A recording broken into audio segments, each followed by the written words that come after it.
Queen Elizabeth's death has sparked renewed demands for the return of the stolen $400 million Kohinoor diamond to South Asia, but calls for reparations go beyond the return of the gemstone. Before British colonizers siphoned the subcontinent's wealth, India was one of the wealthiest countries in the world. Economist Utsa Patnaik estimates that Britain drained almost $45 trillion from India between 1765 and 1938. That's over 14 times more than the UK's annual gross domestic product today. Year after year, the British were actually taking away goods, and the international value of these goods was going straight into the British treasury, while the producers in India were being defrauded. Before the British East India Company took control of the subcontinent, it's estimated that India accounted for around 25% of the world's gross domestic product. When British colonizers left India, India's GDP had fallen to about 4% of the global share. After the East India Company gained monopoly control over Indian trade from 1765, the company introduced its own taxes in India. It used a portion of the tax money collected to purchase Indian goods, meaning the British were getting those goods for free.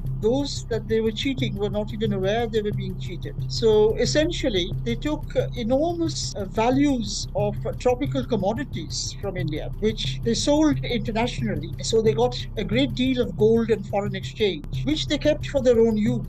The British Crown took over direct control of India in 1858 and continued to cheat Indian producers and drain the country's wealth. The entire rise of industrial capitalism in Europe and later its diffusion to North America and to the colonies of settlement, all of this was really predicated on acquiring colonies of conquest and acquiring resources from them, because most of these resources simply did not exist in the European heartland. The Kohinoor diamond itself was acquired through conquest and coercion. When the British annexed Punjab in 1849, they forced the handover of the diamond as a gift to Queen Victoria as part of the Treaty of Lahore. For Patnaik, the return of the Kohinoor would be a symbolic gesture.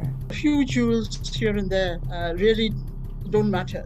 I don't think it captures even a tiny, tiny fraction of what they actually took. When it comes to reparations for colonial crimes and plunder, Patnaik believes that advanced capitalist countries should set aside a portion of their GDPs to pay unqualified annual transfers to low-income countries. Nothing can actually compensate for the enormous suffering and loss of life. But I think it is important to talk about reparations and to demand reparations, because that will at least force people to look concretely at what happened in their respective countries.